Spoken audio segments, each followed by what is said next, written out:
Hello, and welcome to Excel 2016. My name is Sean Bugler, and I'll be your host today as we go through all of Microsoft Excel 2016. Whether you're a beginner, advanced, or you've been using this since the day you were born, Microsoft Excel has something for everybody. And as we go through these lessons, I'm sure you're going to find that there are features even you didn't know were available. Let's go ahead and get started. When you first open up Excel for the first time, this is the view you're presented with. This is called the Start screen, and this is where we have access to any recent documents that we may have worked on in the past. Additionally, we also have access to the ability to open workbooks from other sources. Beyond that, we also have access to a template view. This template view is where we have access to blank workbooks. Additionally, in newer versions of Excel, we're also provided with a tour field. So if this is the first time you've ever opened this program and you'd like to see what new features are available, this is generally the best place to find it. Additionally, we have access to a number of templates provided by Microsoft that allow us to work with files that have been created by others. This is a really quick and easy way to start very quickly. Additionally, at the top, we can search through online templates. For instance, maybe I'd like to see a grocery list.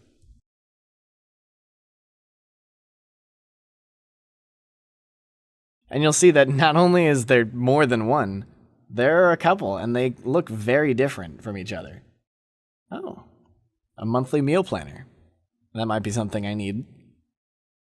To get back to the templates view, if you do decide to use the search feature, we're going to use the Home button.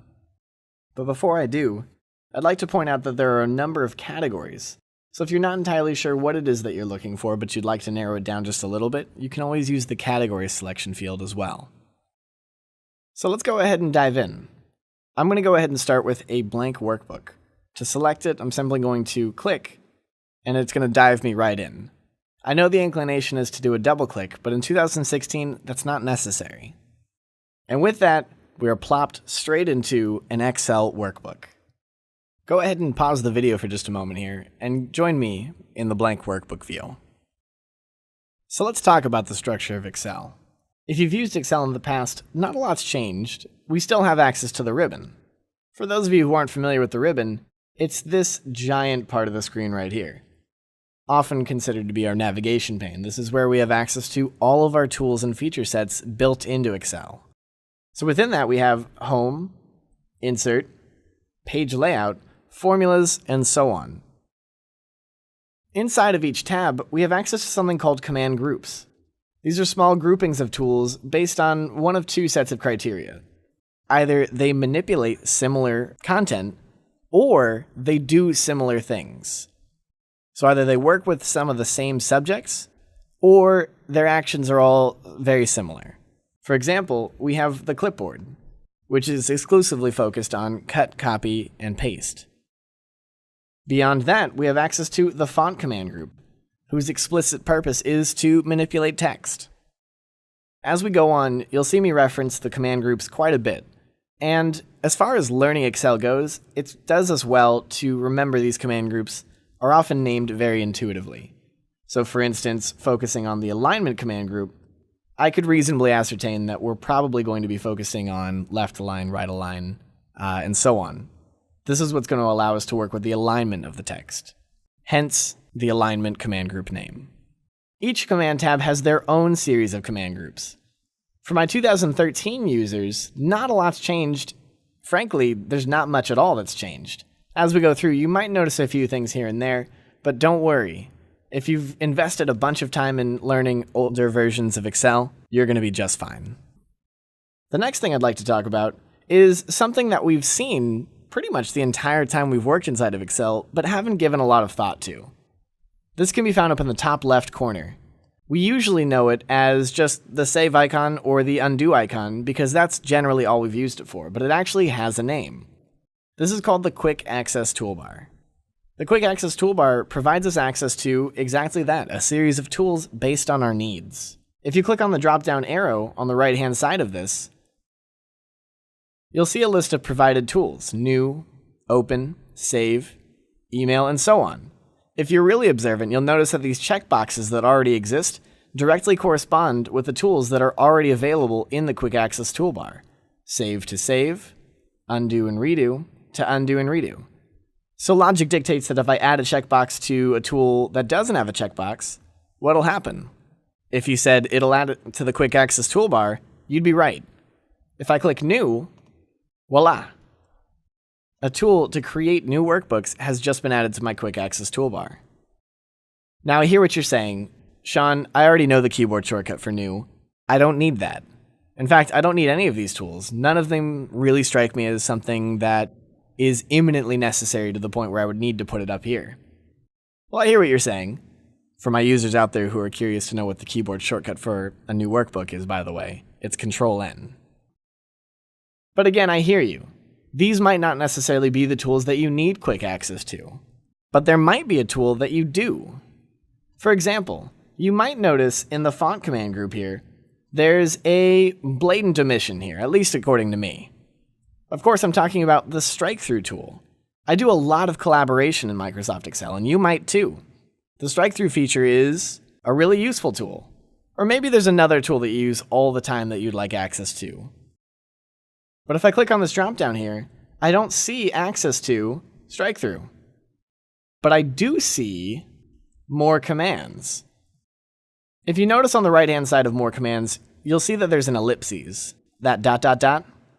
That dot dot dot simply means that there's more behind the scenes. There's a dialog window. So I'm going to go ahead and click on more commands here. And I gain access to a series of tools. And on the right-hand side, I have my tools that are inside the Quick Access toolbar. My save, my undo, my redo, and so on. Now I think we can all agree that we don't need new file. So to get rid of that, I'm going to highlight it and either use the remove tool or double click. Either way will remove it from your Quick Access toolbar. Go ahead and pause the video and let's get to this point here. Once again, to remind you how we got here, we were inside the Excel blank workbook and we navigated up to the drop-down arrow on the right-hand side of the Quick Access toolbar. Having clicked on that, we navigated down to more commands. Go ahead and do that now, and join me after the break. So now what I'd like to do is I'd like to find a tool to add to my Quick Access toolbar. So we'll go ahead and stick with the example I gave previously. I'd like to find strike-through and add it to my Quick Access toolbar. So I'm going to go ahead and scroll down here. It seems like it's alphabetized, so this should be pretty easy. And I get down to the bottom here. I've got my save, save as, set print, shapes. But no strike-through. Well, what gives? I thought this instructor knew what he was talking about. Did you figure it out? If you said it's because we're inside the popular commands drop-down here, you'd be absolutely right. Despite my objections, Microsoft doesn't agree that strike-through is considered a popular command. And in fact, there are a lot of tools that don't meet the criteria for being considered a popular command. One of them might also be the tool that you're thinking of that you'd like to use. So to fix that, we're going to click on this drop-down arrow here, and we're going to go to All Commands. This is a list of every single tool inside of Microsoft Excel, and there are a lot. How many, you ask? Not a clue. A lot. In fact, most of them you'll never use, and that's okay. Because this is about finding the tools we do use. In fact, we're finding the tools that we use a lot. So let's go ahead and find that strike-through tool. Now this scrolling is taking a long time here, so I'm actually just going to click inside this list and press the S key. Now at this stage right here, you can't type out the full name of the tool. I know that would be nice. Unfortunately, that functionality has just not been added yet. But it does take me at least to the S section. And I'm looking, and strike-through. Go ahead and find strike-through from the All Commands list, and I'd like to add it to my Quick Access toolbar now. So either by highlighting it and clicking the Add button on the right-hand side here, or by double-clicking on it, let's go ahead and add it to the Quick Access toolbar. A common question that I often get asked is, let's say I do set all this up. Is it going to be available in all of my workbooks or just this one? And the answer is, it's going to work in all of them. For as long as you have this version of Excel and you're on your computer, these tools will be available to you. If you'd like to reset it at any point, let's say you add 40 tools, you can always click on the Reset button on the bottom right here and select either Reset Only Quick Access Toolbar, or for those of you who go crazy with it and decide to customize the ribbon as well, we can reset all customizations. Now, I'm not going to do that because I want strike-through, but know that that's available for you. Once you've found all the tools you'd like to add to your Quick Access toolbar, go ahead and click OK. And just like that, I have access to strike-through. How easy was that? Go ahead and pause the video and get to where I am. Once again, to reiterate, in order to customize the Quick Access toolbar, we clicked on the drop-down arrow right here. We selected More Commands. We found the tool, and if it's not inside the Popular Commands dropdown, we now know we can change that to All Commands. From there, we find the tool in this giant list of ours, and either highlight it and select the Add button, or double-click to see it added to our Quick Access toolbar. And lastly, we click OK to lock it in. Go ahead and pause the video and do that now. Alright, so we've customized the Quick Access toolbar. It feels good to make the program a little bit more ours, doesn't it? In fact, Microsoft provides a lot of tools that allow us to customize different parts of the Microsoft Excel interface. And we'll talk a little bit more so about those in just a little bit. But before I do, I'd like to dive into how we can make changes to the file. Up until now, we've been referencing tabs that are to the right of the Home tab. These are tabs where we can make changes within the file. However, there's one tab out of all of these that is slightly unlike the other. In this case, I'm talking about File. Go ahead and find the File tab, and let's click inside of it. And with a swoopy animation, we dive into what we like to call the Backstage view. This is where we can make changes about the file. All other tabs inside of Excel make changes inside the file. But this is where we can see the grand scheme of things, if you will. At the very top, we have access to Info, where we can protect our workbook, inspect our workbook, manage our workbook, and even view options. As we go throughout the lessons inside of Excel, we'll talk a little bit about more of these. Inside the New view here, we see exactly the same view we saw inside of our Start screen, our templates. Of course, we can always select our blank workbook, and yet again we have access to our search bar so we can search for online templates.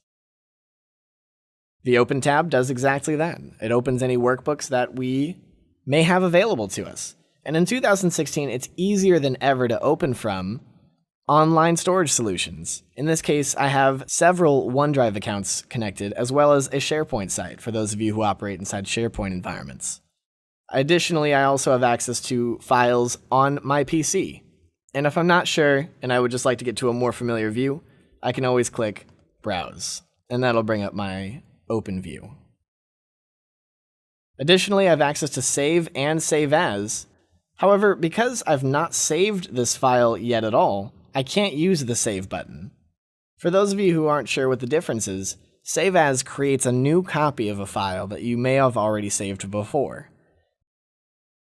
Save, on the other hand, only works if a file has already been saved and already has a place that you can save it to.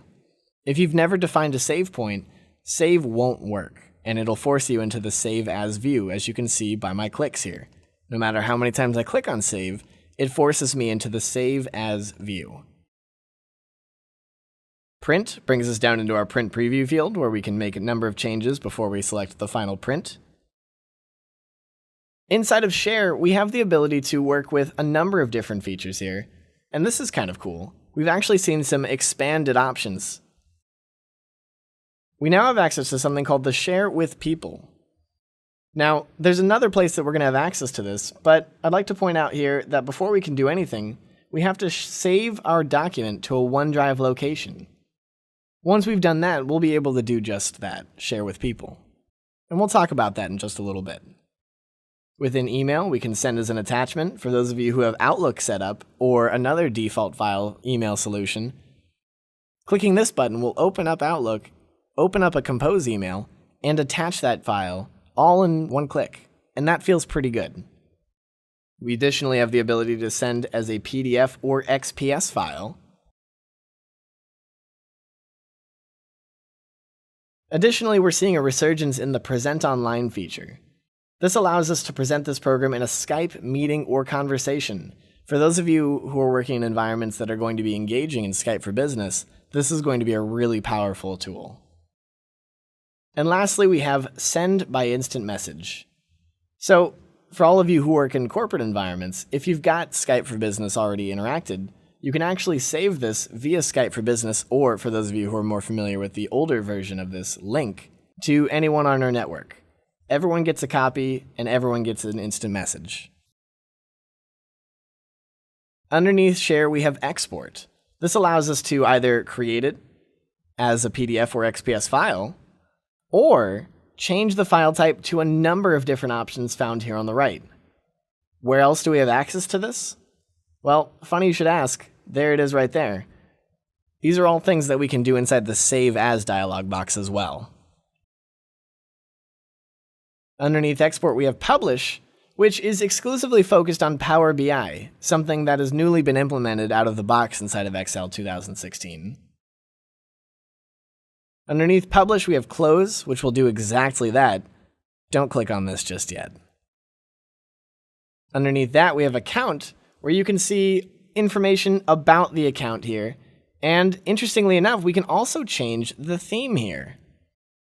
Now, what does that mean to change the theme? Well, I'll show you. This isn't the best view to do it, but I will show you shortly. You can also see any connected services that might have been placed here. Lastly, let's talk options. Go ahead and find options on the very bottom here and click on it. This is where we can change a lot of deep down features inside of Excel. Things from the default file font to where these files get saved. But this is also where we can change the Office theme. And this is where we come back to the ability to customize this program to our liking. In Excel 2016, and in fact all of Office 2016, we see that these programs have gotten a new colorful option. Now this theme is being provided across all of those programs, but we do have the ability to change that. Currently we find here in the Office theme that we can change it from colorful to maybe a more familiar view. If I select the white Office theme and click OK, all of my Excel 2013 users are going to breathe a sigh of relief, because this is a much more familiar view. The File tab now has its distinguished coloration, the remaining tabs do not. Additionally, we've been provided one more theme because two wasn't enough. We have the dark gray theme. And this one is brand new to Microsoft Excel and all of the Office productivity programs. This provides a dark user interface for the very first time, and it's getting rave reviews from users who prefer a dark user interface, whether because the white is too bright or because they need something that's a little bit more calming to the eyes. The dark user interface is a really cool feature that's been built in new to Office 2016. Personally, I prefer the colorful theme, so I'm going to stick with that for the duration of this presentation, but do know that you have these options available. Go ahead and play around with those options here for just a moment, and let's join us back after the break. Once again, to get into that view, we jumped into the File, Options, and within Options, we had access to the Office theme. We also had access to the Office theme inside the File Account, where we can change the Office theme here as well. So however you'd like to do it, go ahead and try that and come back after that. So now that we've seen a little bit about what's new inside of Excel, let's talk about some things that have stayed the same. On the top left-hand side, we have access to our cell map field here. This tells us where our active cell is. So for instance, currently it's in cell A1, an amalgamation of the column value A and the row value 1, A1. However, if I place my cursor anywhere else, I can see exactly where that is without having to make that juxtaposition of D and 9 in this case. I can simply look up here in the top left corner and see that I am currently inside cell D9. Beyond that, on the right-hand side, I have the formula bar. The formula bar is where I can manipulate things going on inside of that cell. Additionally, I also have access to my Insert Functions tool, which we'll talk about in a little bit. On the right-hand side, we have access to our trusty scroll bar.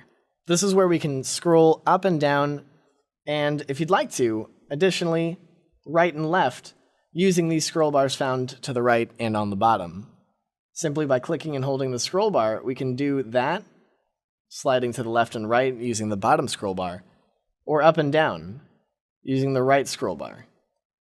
Additionally, I can use these arrows to expand or contract my view in the upward or downward direction, or the right and left direction as necessary. As with all Microsoft programs, in the top right-hand corner, I have access to my trusty 3 here: minimize, maximize, or restore, depending on the view you're in, and quit. Additionally, to the left, we have a new button here, the ability to collapse our ribbon view. So for instance, if you're working on a screen that is less than the size you'd like it to be and you need more working space, you can select the display ribbon options and auto-hide the ribbon. This completely removes the ribbon from view, and when we need it, we click on that ellipses that pops up at the top, and we gain access to it again. Once again, if you're in this view, simply find the ellipses and give it a click, and it will reveal itself to you. However, to lock it in, you're going to need to select that same tool again and deselect by selecting the Show tab and Commands. Go ahead and take an opportunity to play with those features for just a moment and come back to me. Now, no matter what version of Excel you're coming from, there are 2 things for sure that you had to have noticed that are very different from any other version of Excel ever. And we'll talk about both of them, but let's go ahead and start with this one right here, because we've already seen an example of where this tool also exists in other parts of this program. This is called the Share button. The Share button allows us to do just that: share the workbook we're in to encourage collaboration or to submit a final product. Go ahead and click on the Share tool, and you'll see that the first thing it asks us to do is save a copy of our file to an online location, and it provides us with a button to do just that: save to the cloud. In order to use this tool, you do need to save to the cloud. So I'll go ahead and do just that. I'm going to click on Save to the Cloud here, and it's going to ask me where I'd like to save it. And of course, it provides my Save As menu, which we've seen already. I'm going to go ahead and save it to my OneDrive account. And maybe I'll go ahead and call this Excel 2016 Training. And I'll go ahead and click Save. And there it is. And just like that, I've saved it to the cloud. Once I've saved it to the cloud, I'm provided with new share options. I can invite people, and depending on what it is that I'm asking for, I can control how they have access to this file. So depending on who it is, I can ask them to view the file and edit it, or maybe I'd only like them to view it and give me their thoughts in a separate medium. I don't necessarily want them to have access to my functions and formulas or any of my raw data to mess up or accidentally delete. Lastly, I can create a message asking them for either general assistance or maybe more specific things.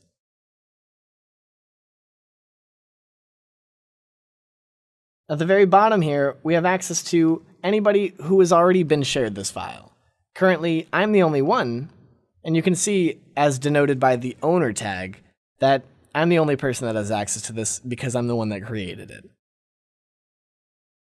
Once you've invited somebody, you simply click the Share button, and once they've accepted it, you'll be able to see their name populate on the list down here below. I'll go ahead and close that. Now, we've almost come to a close on our tour of the interface of Microsoft Excel 2016, but there's one part of the ribbon left that we haven't talked about yet, and it's the biggest one.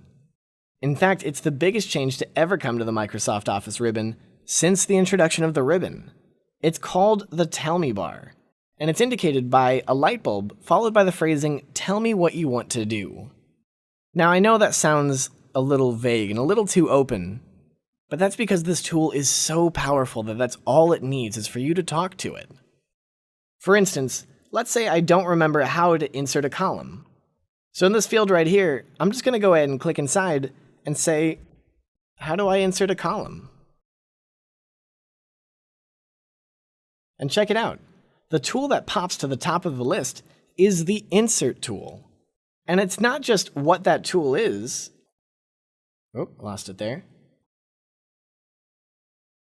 But if I hover over it, check it out. I can either insert individual cells, I can insert rows, or there it is. Insert entire columns or sheets. If I give it a click, it doesn't just show me where it is. It actually inserted an entirely new column for me. This is a game-changing feature because there are so many tools inside of Microsoft Excel. There's no way you're going to remember where all of them are. And for the times where you don't remember, you don't have to Google it anymore. You don't have to Bing it if that's your thing too. All you have to do is go to the Tell Me bar and say, hey, how do I add comments? And there it is, the Insert Comment feature. The Tell Me feature is a huge introduction into navigating this increasingly complex program. And while Microsoft has made huge strides in terms of making this a more usable program, not everybody is going to remember where everything is. And that's okay, and in fact, it's easier than ever to not remember with a tool like this. Go ahead and take a moment to try it out for yourself, the Tell Me bar. It's a huge introduction into Microsoft Excel navigation, and it could potentially change the way you interact with this program entirely. Alright, so while we're on the topic of new features being introduced into Excel 2016, let's not stop there. I've got one more amazing feature I'd like to show you. Even cooler than, potentially, the Tell Me bar. Inside this worksheet right here, I've got access to 3 cells with some content in it I might not understand. For instance, why oh why? Now, why oh why would I put that inside of a worksheet? Well, why oh why would anybody? Well, it's because it means something to some people. And you might not be entirely sure what it means either. Now, where do you turn if you don't understand something? Well, in 2015, most of us Google it. However, with the introduction of this new feature that I'm about to tell you about, Excel doesn't need you to jump out of the program in order to look it up. Go ahead and find a cell, or in this case, in your worksheet, type the words why oh why, or the letters. Once you've done that, go ahead and give it a right click, and there's a new tool that's been introduced into the right-click submenu. It's called Smart Lookup. So having highlighted that cell, find the Smart Lookup tool and click on it. And we get a new pane called the Insights pane to pop up here. And just like that, it's identified what this potentially could mean. In this case here, why oh why may refer to the YOI language. However, more than likely inside of a spreadsheet, that's not the case. And as we go a little bit further, we see that it's potentially an abbreviation for year over year, which is an easier way of identifying how we compare last year's performance to this year's performance. The Insights pane provides us with not only definitions, but it'll do a web search to provide top links. Here we go here, Investopedia. So now we get a full breakdown of what exactly YOY is, if this is exactly what we're looking for, and it is. Let's try another tool. I'm going to go ahead and right-click on FY here, and I'm going to try a Smart Lookup again. Now in this case here, my first 2 options, the FY postcode area and Feng Yun, aren't necessarily exactly what I'm looking for, so let's scroll down a little bit further and see if we can find some relevant context. And there it is right there. The very top web search, a fiscal year. So now I can see that some of these are finance terms. Let's try one more. Satya Nadella. Now a lot of people have heard this name, but may not necessarily know where they've heard it from. Once again, this time, actually, instead of doing my right-click and Smart Lookup, I'm going to go ahead and navigate up to the Tell Me bar. Now, I know that the Tell Me bar can tell me where these tools are that are available to me, but what happens if I type something that isn't a tool, maybe something I'd like to search? Once it's identified that I'm typing something that isn't a tool, it's either going to provide me help or offer to do a smart lookup on it. So I'm going to do that. And there it is, Satya Nadella, CEO of Microsoft. It's provided his Wikipedia. It's also provided a Bing image search. If there was any doubt about what the web engine backing all of this was, search no further. Of course it's provided by Bing. This is Microsoft finally stretching its muscles a little bit in terms of the experience and data that it's collected with its Bing search engine over the years. So there you have it. Once again, to use the Smart Lookup feature, simply find a cell, right-click on it, and select Smart Lookup, or from the Tell Me bar, simply type what it is you're not sure of, in our case, Satya Nadella, and select Smart Lookup from the drop-down menu. Go ahead and pause the video to check that new feature out. There's a couple of other fundamentals within the Excel interface that we should talk about before we move any further. The first one is really important. On the top left-hand side, you'll see that we have A1 listed in this little box here. Now, this isn't a cell. This is actually telling us what cell our current active selection is. You'll notice that I currently have A1 selected. This is the name box. The name box tells us exactly where our current active selection cell is. So let's say I click into cell C3. You'll notice that now it's changed to C3. This is to allow us to know exactly what cell we have selected, no matter where we are in the spreadsheet. While it's relatively easy when we're talking about A1 or C3, when we get a little bit farther out, like for instance here in say P14, it's a little bit more tedious to have to go all the way to the left to see that we're in row 14, and then all the way up to the top to see that we're in the column P. So using the name box makes a big difference. As we get a little bit further, you'll also see when we have certain fields selected, if they're named ranges or tables, the named box will tell us the names of those fields as well. To the right of that, we have access to the formula bar. The formula bar not only tells us what formulas are happening behind the scenes within a cell, but it'll also just tell us what's inside the cell. So for example here, if in cell A2, I just type the number 2, the formula bar tells me that that's exactly what's going on inside the cell. However, if inside the cell I have 1 plus 1, you'll see that while the cell itself does say 2, when I select it, the formula bar actually tells me what's really happening behind the scenes. It's calculating 1 plus 1. So the formula bar allows us to see behind the looking glass, if you will, to allow us to understand better what's going on inside of our spreadsheets. This is also where we can make changes to the cell. So instead of double-clicking on the cell to make changes, we can click inside the formula bar, and let's say that I'd like this formula to be 1 plus 2. Once I hit enter there, you'll see that the cell itself changes as well. The formula bar allows us to make widespread changes without having to bury ourselves within the actual cell spreadsheet. This kind of keeps us a little bit more focused on the formula and not the content happening around the cell. On the very bottom of our sheet, we have our status bar. Our status bar, of course, has existed since 2007. This tells us whether or not we are in the middle of using a tool or whether or not there are instructions that we need to be made aware of. Currently, Excel is ready to go. If you right-click on the status bar, you can add additional features here. For example, maybe I'd like to see whether or not I can flash fill, or maybe I'd like to see whether or not signatures are available in a particular field. This allows me to make a number of different changes without having to think too hard about where to go. On the bottom right-hand side, we have access to our view fields, so I can change between my standard view, I can change to my print preview view, I can change to a number of different setups within that. To the right of that, I have my zoom feature here, where I can use my minus or my plus sign to increase or decrease my zoom level of the spreadsheet. Now here's a fun little trick within that. If you press and hold the control key and use the scroll wheel, you can zoom in and out using that feature set as well. In fact, that's generally my preferred method of zooming in and out. And lastly, on the right-hand side, we have our scroll bars. Now, of course, our scroll bars allow us to do exactly that, scroll throughout the spreadsheet, either by clicking and holding the scroll bar and dragging up and down. However, you'll notice that it only lets me go down to row 21. However, if I use that downward arrow to keep clicking, it'll take me even further.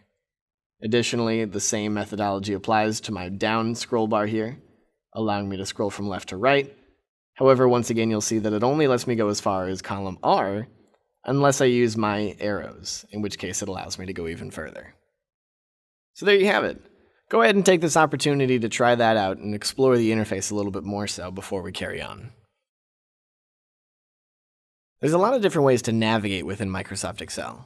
Of course, we've always been able to point and click to get to the cell we'd like to go to, but it's not always the most precise methodology to do just that.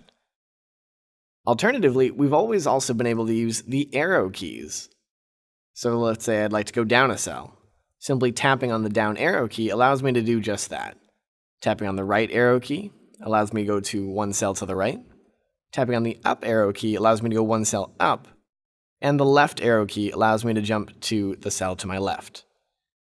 Now, one cell at a time may not necessarily be your cup of tea.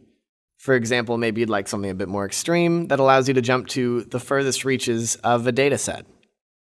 Do you happen to know how many rows are inside of Microsoft Excel? Well, you can find out by pressing and holding the Control key and then tapping the down arrow. You'll see it flings us all the way to the furthest reaches of Microsoft Excel. In this case, we see that the furthest row possible inside of this program is row 1,048,576. Tapping on the Home key, or in this case, Control Home key, allows me to go back to the original cell that I was in. Were you curious to see how many columns are inside of Microsoft Excel?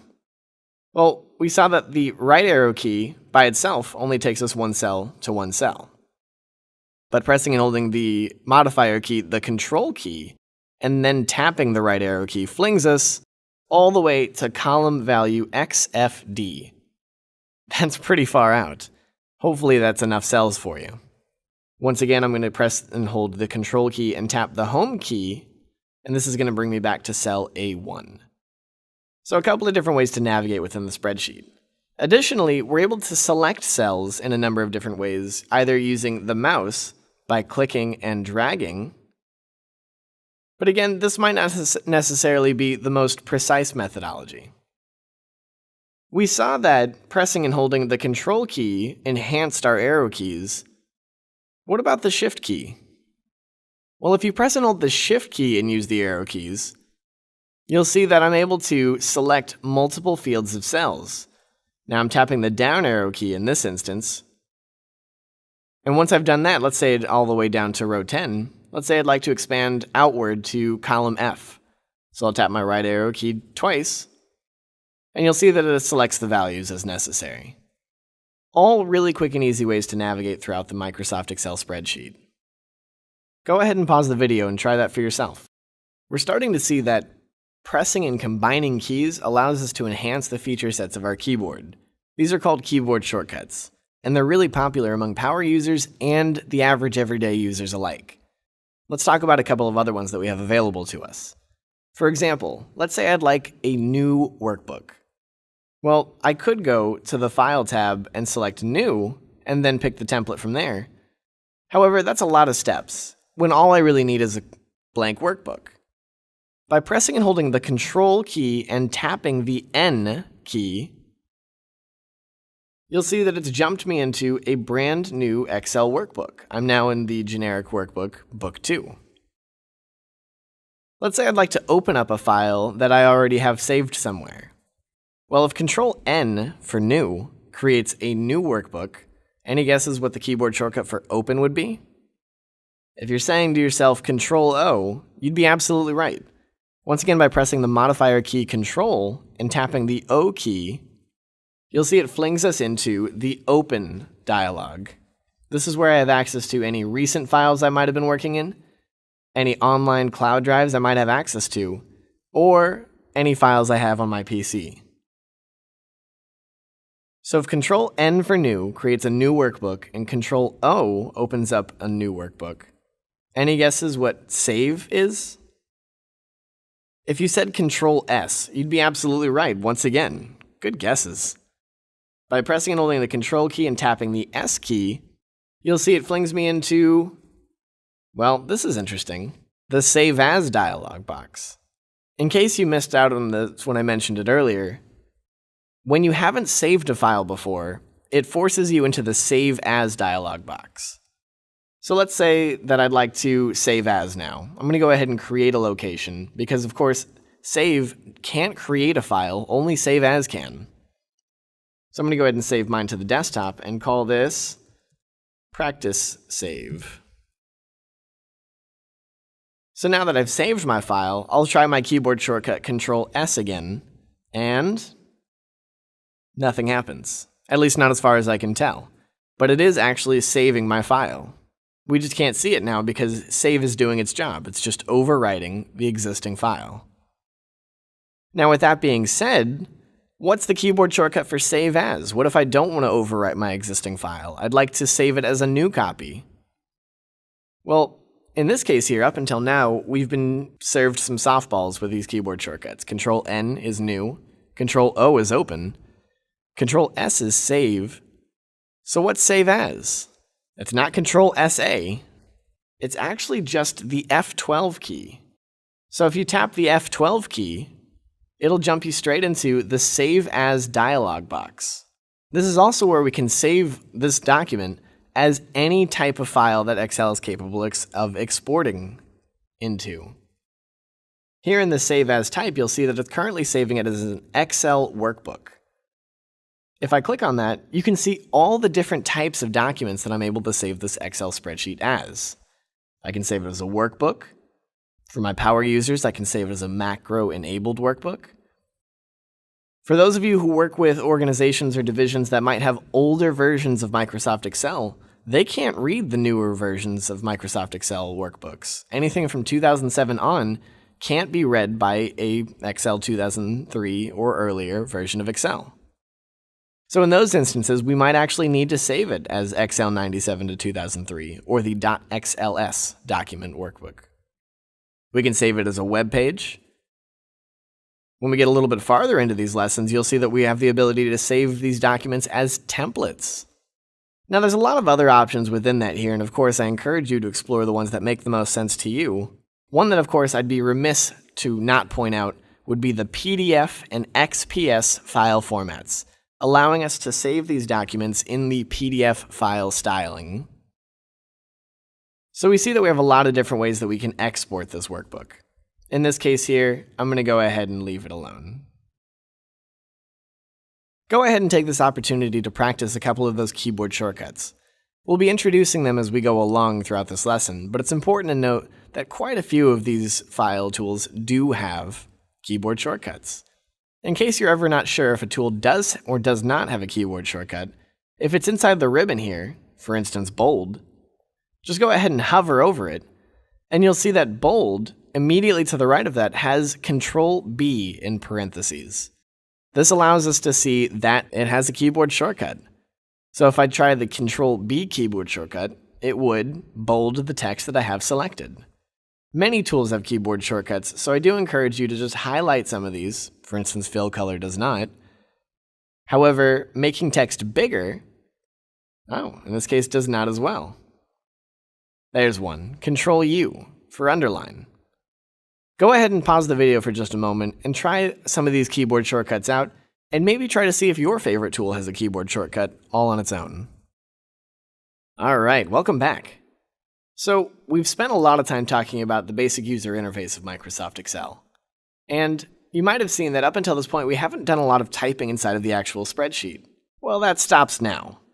What I'd like to do is focus a little bit more so on actually putting this content inside the spreadsheet. Let's say that we've decided to strike it out on our own. We're going to be opening up an artisanal coffee shop.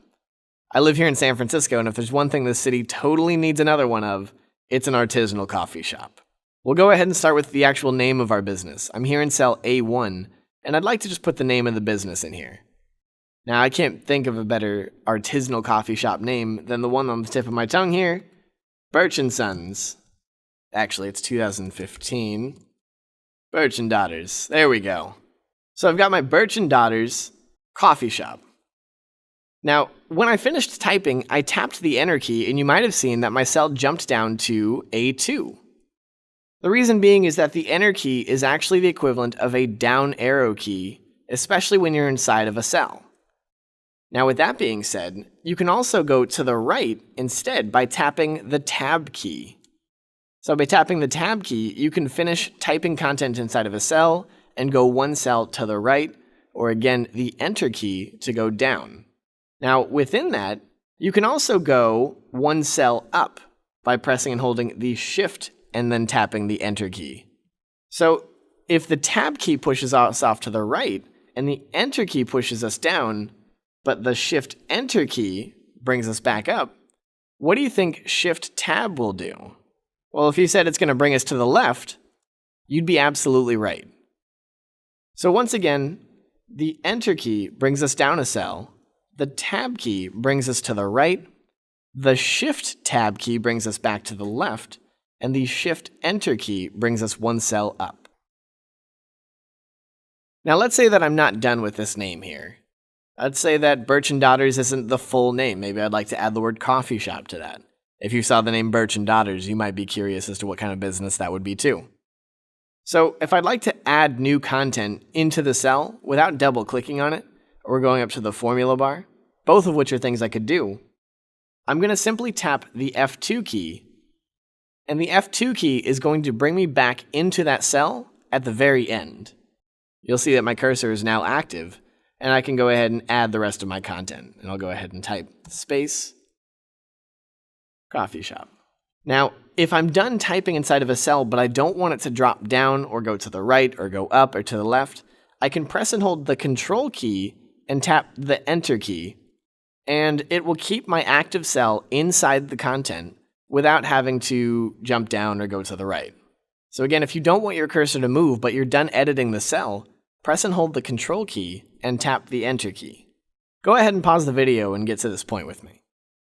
Alright, so let's go ahead and expand on this menu a little bit more so. We need to know what kind of items we're going to be carrying here.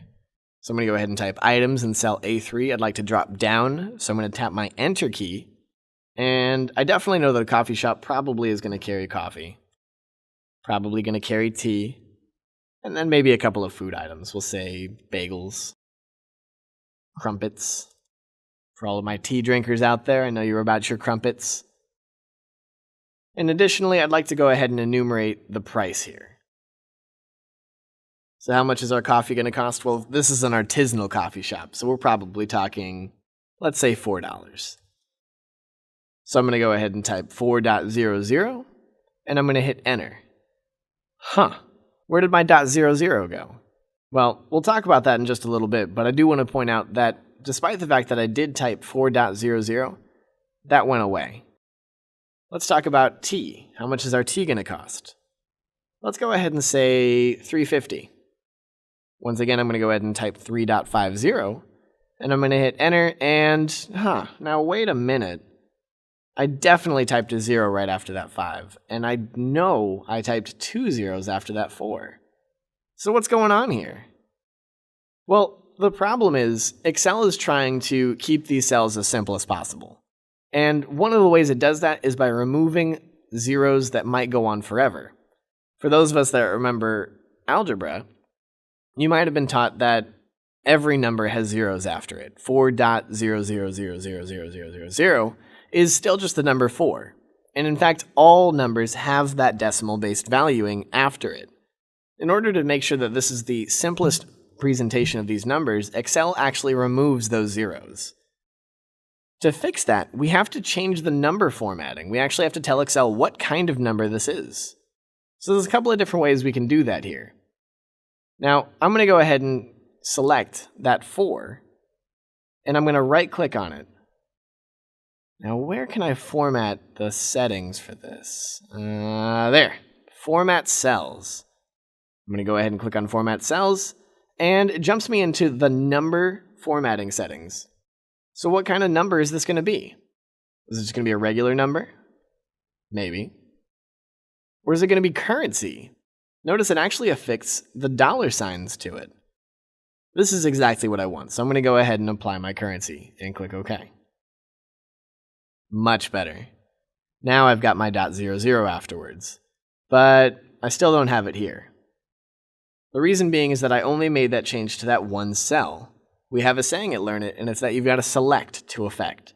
If I want to make changes to a certain cell, I need to select it first. So I'm going to go ahead and select the 3 additional cells that I know I'm going to be typing dollar values into. And this time I'm going to show you an even faster way. I'm going to select those 3 cells, and inside the Home tab, I'd like to draw your attention to the number formatting command group here. Currently, the formatting is set to General. So I'm going to go ahead and change that by clicking on the drop-down arrow and selecting the currency number formatting. And there we go. So I've now changed the way Excel presents this information. So I'll go ahead and fill out the rest of this here. We'll say the bagels are going to be $2.50 and the crumpets will be $2.75. Go ahead and take this opportunity to pause the video and catch up with me here. Once again, to change the number formatting, simply select a cell and right-click on it and go to Format Cells and choose the formatting category from there, or alternatively, select the cell and then using the number formatting command group, click from the drop-down and select from there as well. Go ahead and try that for yourselves. All right, welcome back. So hopefully now you're all caught up with me here. We have our Birch & Daughters coffee shop and we're building a menu. Now, over the break, I ran this menu by a focus group. It was expensive, but it was totally worth it because we've seen that the focus group told us crumpets are definitely out. The average person doesn't go to a coffee shop to order crumpets. So I'd like to remove that item from the menu and replace it with something a little bit more modern. So in this instance here, I'm going to go ahead and remove the word crumpets from cell A7. There's a couple of different ways I can do that for you, and I'm going to run that back. The first way I can do it is simply by pressing the delete key. So I'm going to highlight A7 and press the delete key, and you'll see that it's deleted the entire value instantaneously.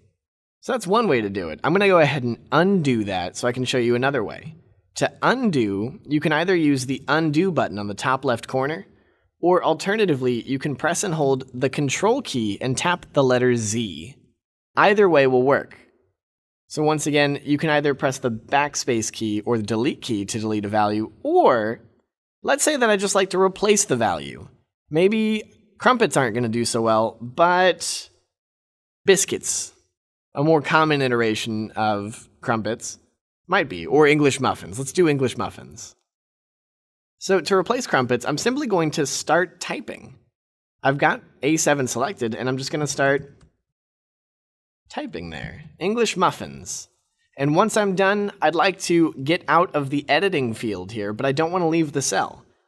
To do that, I'm going to press and hold the control key and tap the enter key once again, and there you go. English muffins is now in the cell. Now, wait a minute here. Where's the word muffin? What's an English M? I don't know.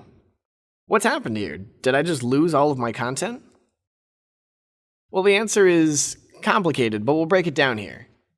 When we start to type anything inside of a cell, we're allotted a certain amount of space here. In this case here, you can see that the space between A and B is not that large. So you can see that English muffin didn't fit in all the way. But you might be saying to yourself, Sean, we typed Birch & Daughters in here, and it seems to fit fine. Well, it kind of does. The reason being is that English M, or in this case English muffins, is being cut off because cell B7 does have a value in it. Meanwhile, A1 is allowed to run on and on and on because there's no values in B1 or C1. If I typed anything inside of these cells right here, like the word hello, you'll see that Birch & Daughters Coffee Shop immediately got hidden because B1 takes precedence. However, if I delete the value, A1 is allowed to run itself over simply because there is no content it could possibly be impeding on. So how do we fix this? Well, we need to resize the column. The easiest way to do that is to find the border between A and B, or in between any column that has a value you'd like to adjust. And clicking and holding, I'm going to expand the value until muffins fully fits in. Additionally, what I could have also done is find the border and double click. Now you'll notice it went a lot farther, and this is because of Birch & Daughters Coffee Shop field here. It auto-expanded to the widest value inside of that column. So depending on the way that you're trying to expand it, This might not necessarily be the way that you want. I think this is a little far, personally. So I'm going to readjust so that it allows English muffins to show without being too big. Of course, we can also do the same thing with row-based values. We can make row-based values wider as well, or more narrow.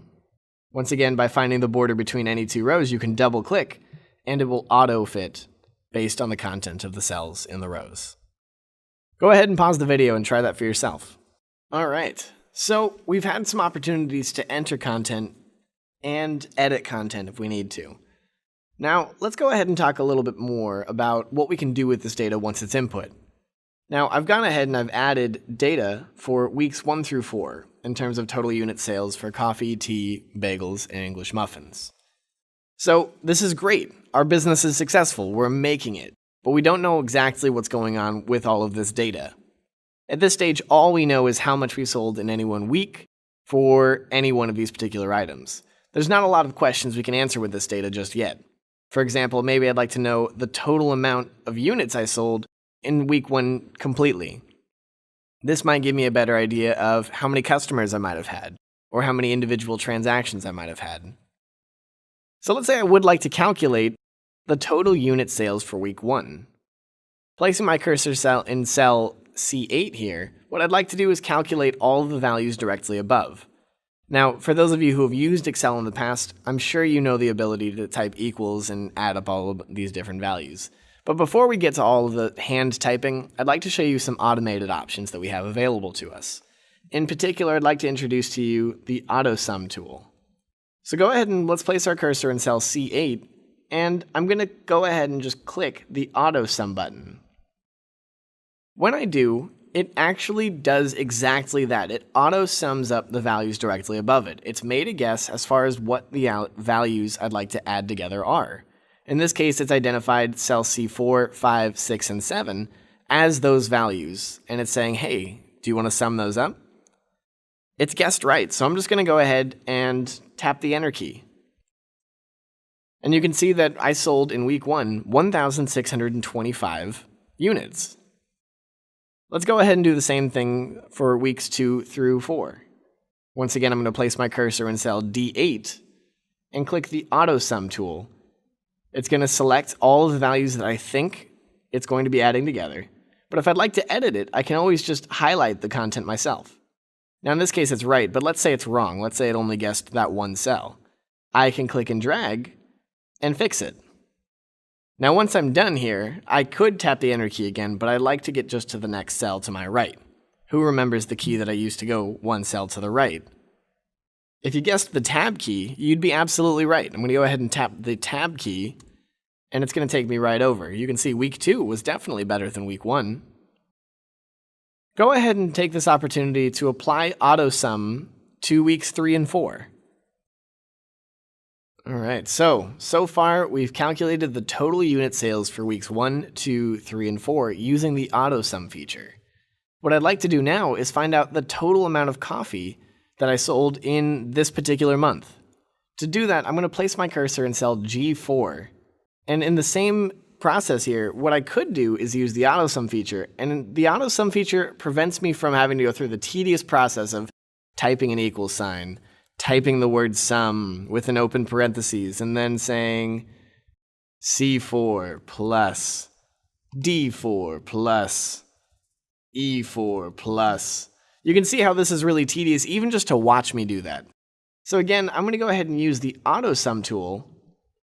But this time, before I click Enter, I'd like to point out that it's not perfect. Notice that it actually includes the pricing value in column B, which is not exactly what I wanted. In this case, I only want weeks 1 through 4. Or in this case, C through F. So I'm going to reselect from C4 to F4. And I'm going to be dropping down to the cell below, so I'm going to tap the Enter key, and there you go. So go ahead and do that. AutoSum for all these individual values here. Once again, simply click the AutoSum tool and highlight the values that you would like summed together. Now, lastly, what I'd like to do is get a total units sold overall. Now, which one do I calculate? Do I calculate the values above or the values to my left? Well, the answer is the same, no matter which one you use, because this one is simply calculating individual weeks, whereas these values are calculating individual items. However, the total units sold will be the same regardless. So overall, we sold 6,879 units in a single month. That's not bad. Go ahead and pause the video and take this opportunity to catch up with me. All right, welcome back. So we've calculated the total units sold per week and per item, and we were able to do that using automated features like the AutoSum tool. What we'd like to do now is focus a little bit more on the real world matters. We'd like to figure out, now that we've got our total units sold, how much did we make? Let's talk dollars for a moment here, ladies and gentlemen. Here in cell H4, I've got a column ready to calculate my subtotals. Now, how do I calculate how much money I actually made? Well, with this data here, I can simply take the total units sold and multiply it by how much each individual item costs. Now, of course, this is glazing over business costs, like how much it costs to get the raw materials and blah, blah, blah. But let's keep it simple. I'd like to just calculate how much income I made selling these items. Placing my cell in H4, what I'd like to do is calculate those values, units sold times price. So I'm going to actually need to write a formula this time. There's no automated tool for this. Now, in Excel, we need to wake it up. We need to tell it that it's going to be doing some math. The way we do that is with the universal sign equals. By typing the equal sign, we've indicated to Excel that it's about to do some math, and that it needs to wake up and start paying attention to the content coming afterwards. So now that I've typed H4, I'd like to go ahead and calculate total units sold times price. Now, I could type 3263 and then the multiplication sign using my Shift 8 key, and then typing 4, and it calculates it. In this case here, I made $13,052. But here's the problem. Let's say I raise the price. Let's say that this was incorrectly added, and the actual price of a cup of coffee is $3.95. Did my subtotal change? No, it's still $13,052. The reason being is that we told Excel what to do, not where to look. Remember when I showed you the formula bar?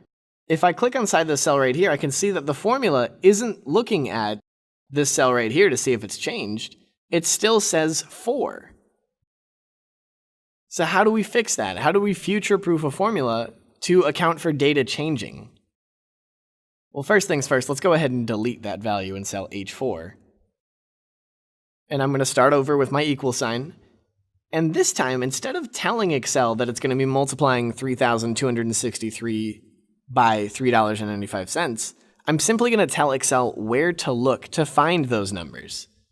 So in this case here, it's going to be G4, selected by clicking on it. You'll notice that it's got the dancing ants all around it, multiplied by B4. Once again, notice that it's got the little dancing ants around it. G4 times B4 inside of the cell where I'd like this answer to come out. And I'm going to lock it in by pressing and holding the Control key and tapping Enter. And there it is. So I made $12,888.85. And now, if I change my coffee price back to $4, voila, my subtotal also changes. So now I can update this data with the latest information, and I'm able to see those numbers reflected in any formulas that are referencing those cells. Go ahead and pause the video and try this out for yourself. Once again, in cell H4, what we simply did was multiplied total units sold by clicking on that cell, multiplying it by the price, once again by clicking on that cell and pressing Enter to lock it in. Go ahead and try that. All right, so now we've got the subtotals for all 4 items. And if I'd like to, I can actually even calculate the total dollar value of all the items together. Now we saw that we were able to do it with the auto sum feature, but let's talk a little bit about how they got that value and how we can build that function ourselves. To do that, what I'd like to do is build a sum function. Now just like with a formula, I'm going to start with my equal sign, but this time instead of just jumping right into the math, I'm going to tell Excel exactly what I'd like it to do. And in this case, I'd like it to sum up the values. So I'm going to type the word sum, and a couple of things pop up here. We see a list of functions, like sum, SUMIF, and for every cell that's selected here, or every function rather, you'll see off to the right a description of what this function actually does. And in this case, the sum function adds all the numbers in a range of cells. If that's the function you'd like to use, and it is, we'd like to tell Excel this is the one. We do that by inserting an open parentheses after the function's name. So I've got equals sum, open parentheses. I can now select all the numbers I'd like added into my sum function. In this case here, I've got 13,000 through 1,927. I selected all four values by clicking and dragging. However, you can also click and hold the Shift key and tap the down arrow key until all the values are selected. Once that's in place, we'd like to tell Excel that this function is now complete, and the way we do that is by pressing and holding the Shift key and closing off these parentheses. Remember, every open parentheses requires a closed parentheses as well. Once this function is done, I'm going to tap the Enter key, and there you have it. Total, we made $24,038 in this particular month's worth of sales. Not bad. Maybe we'd also like to calculate the average number of units sold. So in this particular instance, maybe I'd like to find out the average number of coffee items sold. So let's go ahead and in cell C10 here, average units. And I'd like to find out how much I sold in coffee, tea, bagels, and English muffins. Go ahead and resize here a little bit. So how do you calculate the average units sold for coffee? Well, just like we did with the sum function, we'd like to tell Excel to do a certain set of math. And the way we're going to do that is starting with the equal sign. So I've typed my equal sign.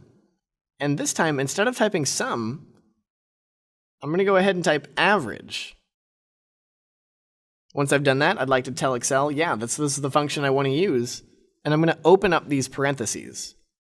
Now all I need to do is select the cells that I would like averaged together.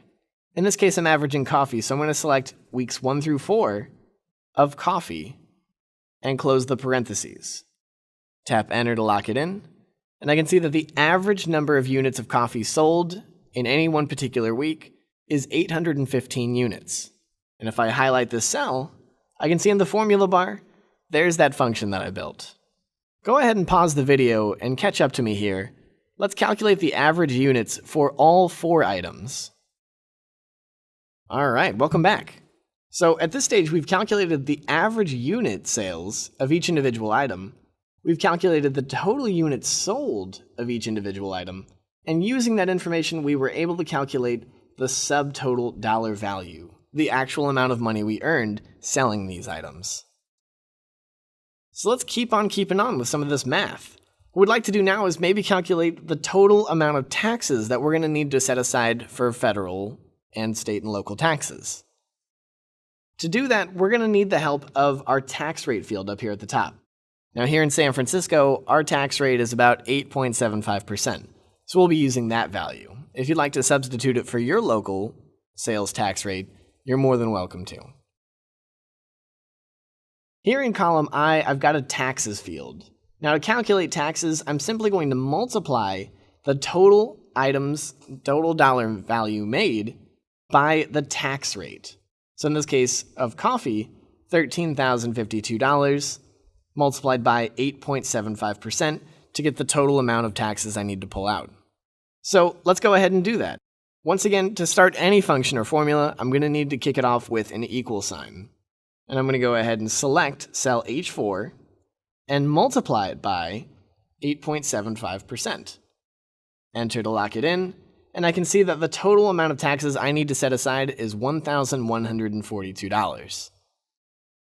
Now, once I've built a formula, I really don't necessarily want to have to build it all over again. That seems tedious, and it feels like a lot of work for a software program that's touted as being the end-all be-all of doing math for me. So we don't actually have to retype this formula all over again. We do have access to something called the autofill handle. The autofill handle allows us to copy the same formulas over and over and over again, adjusting for relative cell references. So for example here, let's say that I'd like to replicate this formula of G4 times B4 here in cell H4. I'm going to go ahead and clear these values out right here. And while in this cell right here, it does say G4 times B4, what I'd need in each individual cell is the respective row value. So instead of G4 times B4 here, in the cell below, I would need G5 times B5, and G6 times B6, and so on. So let's see what happens.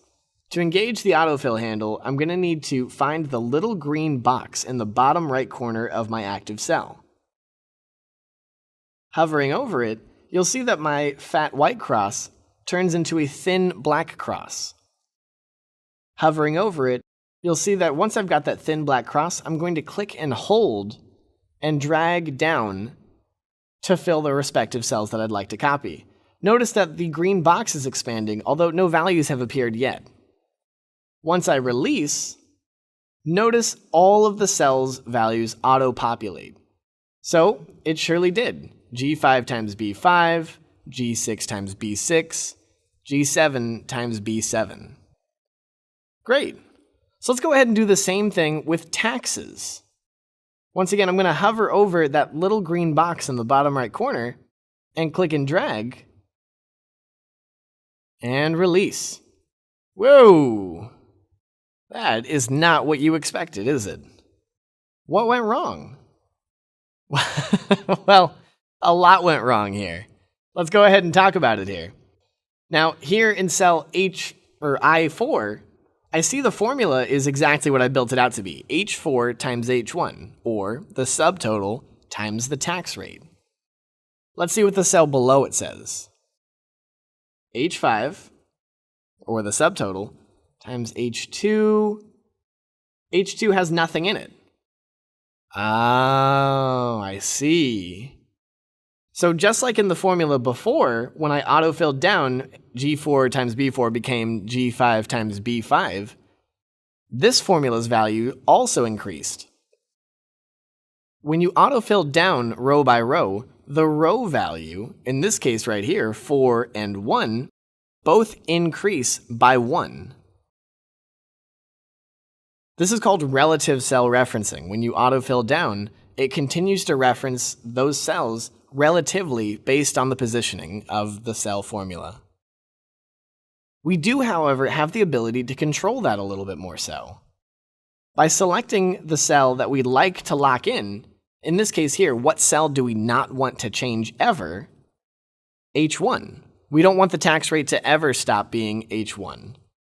In fact, we want every single formula to reference their subtotal and then multiply it by H1.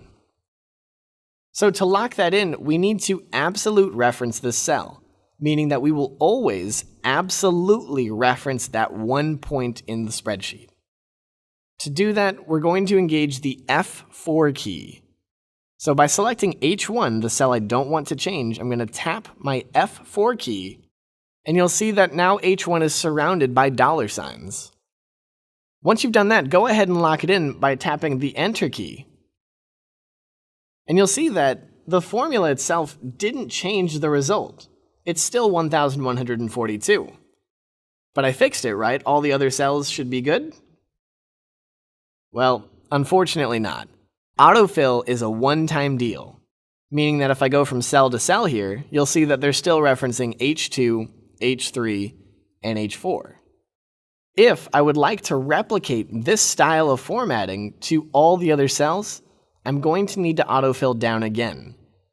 So one last time, I'm going to select I4. Now, with an absolute referenced H1 cell, I'm going to autofill down. And there it is. So now, H4 times H1, and below that, H5 times the absolute referenced H1. The cell below it, H6 times the absolute referenced cell of H1. So when you're trying to build a function or formula that is going to consistently reference the exact same cell every single time, no matter what, no matter how many times you autofill or copy and paste, you need to remember to absolute reference that cell using the F4 key. Go ahead and pause the video and catch up with me here. Remember how we got there. To calculate the tax rate, we multiplied subtotal by the tax rate. However, to allow for us to absolute reference and autofill down, we remembered to lock in cell H1 in that function. Go ahead and take this opportunity to do just that. Welcome back. So now that we've got our basic menu up and running, let's take a deeper look. Things look alright. We've got our weeks 1 through 4 sales, we've got total units sold, and the cool part about this entire process is that it's automated, meaning that as soon as we update any of these sales values from weeks 1 through 4, our total units sold changes, our subtotal changes, our taxes change, our average units change, all because we told Excel how to do what we wanted it to do. Once we've gotten to this point here, maybe we'd like to expand. We're doing so well, we'd think we're going to add a new menu item. But there doesn't really seem to be anywhere for me to add that. We've got coffee, tea, bagels, English muffins. Maybe I'd like to add a third drink. That'd be kind of silly for me to toss it underneath the total here. So I actually need a little bit of room. In order to create this room, I'm going to insert a new row. To insert a new row, go ahead and place your cursor anywhere below where you'd like to have your row inserted. In this case, I'd like to have a new blank row 6. So I'm going to place my cursor in row 6. Having placed my cursor there, I'm going to navigate up to the Home tab and find that Insert button. Go ahead and find that Insert button and select the Insert Sheet Rows. And just like that, you've got a brand new clean row.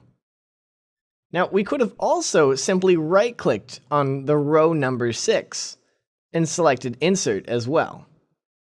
Both will do exactly what you want it to do. Go ahead and try that for yourself and then come back. All right, so we've got our new blank row. Our new coffee drink will be our new patent pending cough tea. All rights reserved. And our cough tea will be, I don't know, let's say $5. We'll go ahead and make up some sales figures here. It's super popular. And you'll notice that as we're going through this process here, all of our totals are updating as well. I'll explain why in just a moment. Now you'll notice that our totals down here at the bottom updated. However, our total units sold, subtotal, and taxes did not.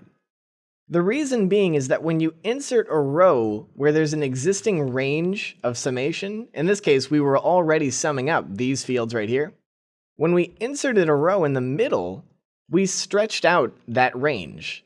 So any formulas that we're referencing, say from C4 to C7, if we stretched that out, it would automatically grow to include that new C8. However, when we insert a new row, it does not copy formulas. So you'll notice that here in cell G5, we have a formula, H5, we have a formula, I5, we have a formula.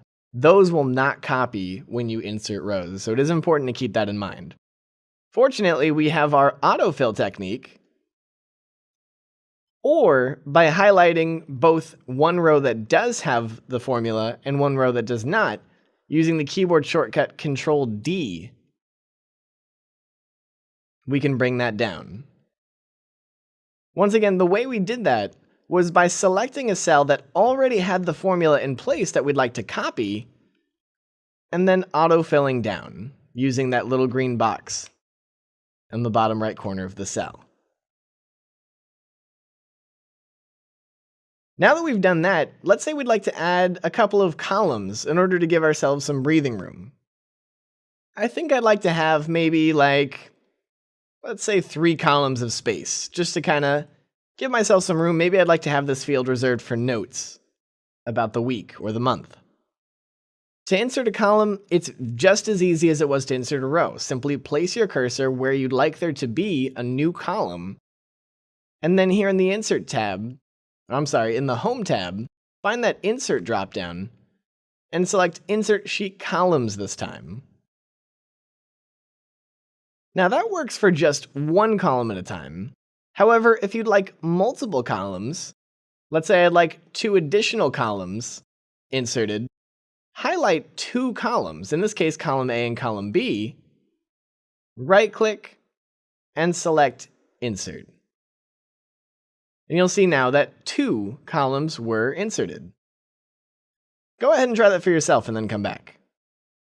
Fantastic. So we've dropped in a new row, we've inserted a new menu item, we gave ourselves 3 extra columns of space because we'd like to be able to take notes. But you'll notice that when we moved things over a little bit, we kind of lost the organization that we had set up here. For example, our title was initially supposed to be the first cell you saw. And I'm not necessarily in love with how far off to the right average units is now. So let's fix that. Now, there's 2 ways to move and copy data inside of Excel. The first way is relatively straightforward. Click to select the cell that you'd like to move, and then hovering over the border of that selected cell, click and hold, and then drag to the left, or to wherever you'd like to drop it off. And you'll notice that as I'm moving it, I have that green silhouette with no content in it yet. But as soon as I release, boom. Now let's do something different with average units. I'd like to move average units from here to, let's say, here. This time, instead of just highlighting and clicking and dragging, which would be the easiest way, I'm instead going to use my Cut tool, which can be found here inside the Home tab. You can also use the keyboard shortcut Control-X, as you can see in the parentheses of that tooltip that's popped up. Having cut the data, it's now highlighted with that flashing marquee. I'm now going to place my cursor where I'd like the first cell to paste. In this case here, this is the cell where I would like average units to be. Once I've got my cursor where I'd like, I can click the Paste button, or, as the status bar says, I can press Enter. Using either of those methods, I'll go ahead and paste the content. Go ahead and try that for yourself, and then come back. Fantastic. So now you've had a chance to see how easy it is to move, cut, and copy data without having to think about it too hard. Now, I'd like to go ahead and take this opportunity to create my notes section. This is where I'll take any notes on a week-by-week basis to keep an eye on fluctuations, annotate whether or not there are reasons for fluctuations in the business, up or down. So first things first, I'm going to go ahead and just type out notes here. And what I'd like to do is just on a day-by-day basis annotate what's going on throughout the week. So I'm going to start with Sunday here. Now I know what comes after Sunday, and hopefully all of you do too. So I don't necessarily want to have to go through this whole process of Monday, Tuesday, Wednesday. I already know what comes after all of those days. Well, so does Excel. As it turns out, just in the same way that we're able to copy formulas like we did earlier, we're actually able to copy certain values inside of Excel just as easily. So I'm going to take my cursor over here, and I'm going to highlight Sunday. Now, with my active cell on Sunday, you'll notice that we've got this drop-down arrow, just like we did in every other instance. This little box in the bottom right corner, the autofill handle, I'm going to take my cursor and hover over it. Once again, make sure that your fat white cross becomes a thin black cross. Once I've got that thin black cross, I'm going to go ahead and click and hold, and I'm going to drag, and watch what happens. Look at the little tooltip on the right. It says Monday. I drop down again, Tuesday. It's actually autofilling the days of the week. Excel does know, just like you and I, that Sunday comes before Monday, comes before Tuesday, and so on, all the way through Saturday. So I've taken it down to row 10, and I'm going to release. And look at that. So we can use autofill not only to continue the pattern of formulas that we're using, but we can also use it to continue on annotating common knowledge fields. Well, what else can we autofill? How about something as simple as the date? Today's date I've currently got 2015. And of course, I know full well that after November 25th, we've got the 26th, 27th, and so on. But I really don't want to have to go through this whole process of typing. Well, once again, we've got autofill to the rescue. So I'm going to highlight the little cursor, and once I've got my fat white cross and I take it and turn it into that thin black cross, I'm going to click and hold, and I'm going to drag down, and boom, look at that. The tooltip on the right-hand side. 11/26, 27, 28, 29, 30. Now this is where you really have to ask yourself, one, is there a 31st day? And if there's not, does Excel know that?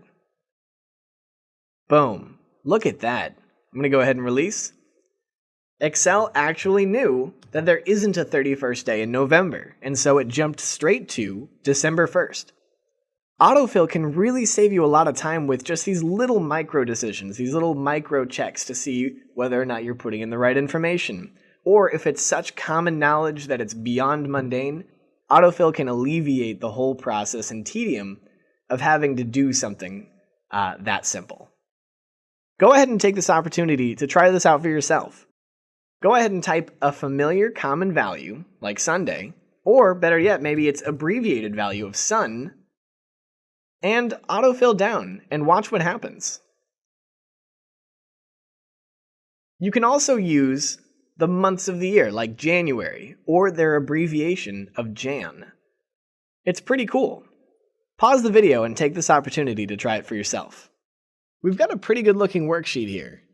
If we wanted to, we could expand a couple of things here and there, but right now, the thing that's kind of driving me a little bit bonkers is the fact that it's not very visually striking. In fact, it's kind of difficult to read.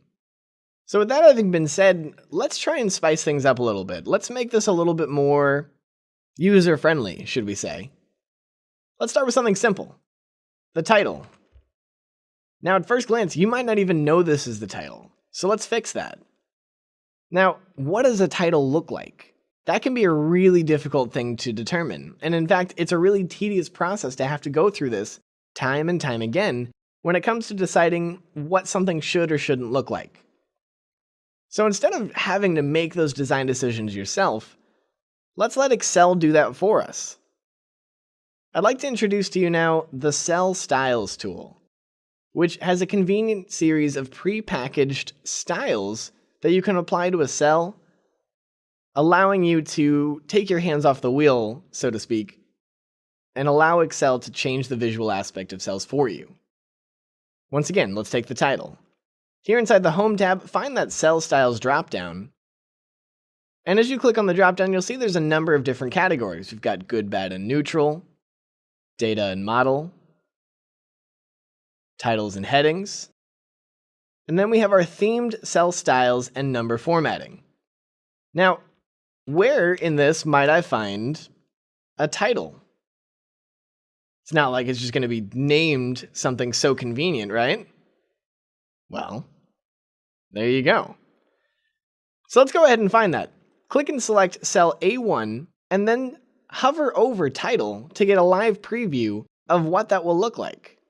Now, of course, you can get a live preview of what all of these titles and headings and cell styles will look like just by hovering over them. In this case here, however, we'd like a visual indication that this is the title. It's bigger. The font styling's a little different. I think this is good. Go ahead and find that title button and give it a click. And there you go. Without having to decide what a title should or shouldn't look like, we've allowed Excel to do that for us, leaving us to focus on something more important, like actually filling out the numbers and things to that effect. Let's take a look at the headings. Go ahead and highlight from D3 all the way down to L3 here, our headers. I'd like some visual indication that these are the headers. So once again, I'm going to jump to my cell styles. If only there were a headings style. Well, as it turns out, there are. Heading 1, a little big. Heading 2, getting there. I like heading 3, something nondescript, low profile, and I'm going to lock it in with a click. You'll notice that we highlighted everything before we did it. In most instances in Excel, you won't have to, but there are some instances where you will have to. There's a saying we haven't learned, and so you've got to select to effect. If you're changing the visual effects of a cell, you've got to select it first. Let's go ahead and do the same thing for our item names. From coffee down to English muffins, I'm going to go ahead and highlight those, and this time I'll use the cell style heading 4.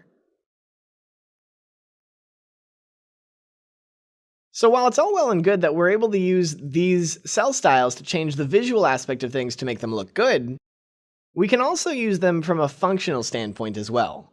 For example, the total row, indicating that these are totaled values, because if I'm just going down week 1, I'm not going to have any real indication that this cell is any different than this cell. So let's fix that. Using cell styles, we're going to use the total styling, which is going to highlight the total row using bold font styling and borders. Go ahead and find that and give it a click. All right, this is starting to come together. What other kind of functional changes can we implement here? Well, as I'm looking at this here, I know for a fact that these are cells that are going to change. These are cells that we're going to be inputting numbers into. So maybe we'd like to use some visual indication to ourselves and to other people using this, that these are input cells. Now, where might I find a cell that indicates input? Oh, well, there you go. So highlight all the cells that you'd like to impact. In this case, I'm highlighting all the sales fields from week 1 through 4. And I'm going to select the input styling. Now, this might not mean anything officially, but if you continue to use the same naming scheme, the same styling scheme, you're going to know every single time you see this style of cell that this is a cell that requires input. Much in the same way that we might also highlight all these cells that have formulas in them and call them output cells. Go ahead and take this opportunity to spice up your worksheet a little bit here. Of course, you can use other cell styles other than the ones provided in the title and headings and data and model. In fact, maybe you'd like to use some themed cell styles that change and ebb and flow with the theme, which we'll be talking about in just a moment. But go ahead and let's limit ourselves to just these ones for now. We'll talk a little bit more so about good, bad, and neutral in just a little bit. Welcome back. So now we're starting to see that using cell styles, we're able to kind of hand off control and allow ourselves to focus on the really important things, like the numbers, the things we're actually putting inside the cells. You don't need to waste time thinking about how something should look. By simply allowing the cell styles to do what they do best, you can focus on what you do best. Now, what other benefits are there to using cell styles? Because I certainly could have just used the fill paint can. Well, there's a couple of different things that come into effect with cell styles. Obviously, we see that there are a couple of border changes that take place. In some instances, depending on styling, the font color and font styles change as well. But there's one other thing that comes into play here that's really important. And it's actually found here inside the Page Layout tab. A lot of people don't necessarily consider themes to be something that's relevant inside of Excel. In fact, many people don't even know that Excel has themes. But it does. And you're in fact currently inside of a theme right now. Themes control everything from the default font styling to the default color scheme. They also control shape effects, but we don't see too much of that inside of Excel. So let's focus on the top two for now: colors and fonts. Themes are a combination of these two items. By clicking and dropping down the themes option here, you'll see a series of options. We're currently inside the Office theme. But if I hover over some of these other tools, watch what happens. Wow. It's pretty incredible to see how the entire look and feel of this document changes simply by hovering over these tools. This live preview gives you an idea of what these will look like if we were to choose them. Notice that not only is the color scheme changing, but so too is the font. By surrendering a little bit of control and using cell styles, we allow ourselves to change the look and feel of a worksheet in a single click by changing the theme. Let's find a theme that works well for you. Personally, I like this Ion font theme. So I'm going to go ahead and find that and give it a click to lock it in. And just like that, this is a whole new worksheet now. It looks pretty good. Now, of course, I don't have to choose a theme. I can always build my own in a sense, simply by finding my own color scheme that I like and choosing my own combination of font styles. So let's say I like this color scheme, but I'm not in love with the font choices. I can always go to Fonts and get a live preview of what some of these other options are available. In this case here, I think I like the default Cambria and Calibri. So I'm going to go ahead and choose just the standard Office one at the very top here, Calibri Light for the headings, and Calibri for the body. And I'm going to click to lock it in. And just like that, this is now my style.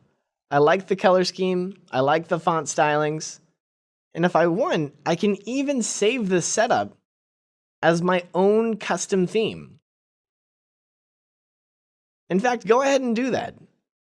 Find your own font combination and color scheme that you like, and then join me here in the dropdown where it says Themes, and select Save Current Theme.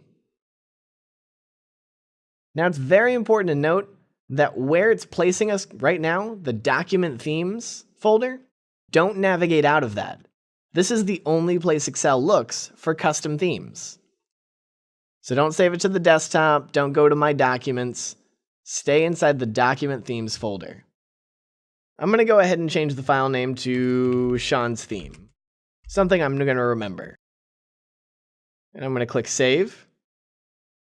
And just like that, I've built my own custom theme. If I click on the dropdown inside Themes, check it out. There's my theme. Pretty cool. Go ahead and try that for yourself, and then come back. Once again, what we did was we decided on our own personal color scheme and font combination that we liked for our workbook. Then, clicking on the drop-down arrow, we selected Save Current Theme to save that combination. Go ahead and try that for yourself. Welcome back. This is starting to look pretty good. In fact, it looks so good that I might want to hold on to this and use it every month. Well, there's a couple of different things that I'd need to worry about if that were the case. For example, I would have to worry about overwriting last month's sales data. Now, if I were to do this in the real world, of course, you would hope that I would go in and create another copy of this file before editing the data.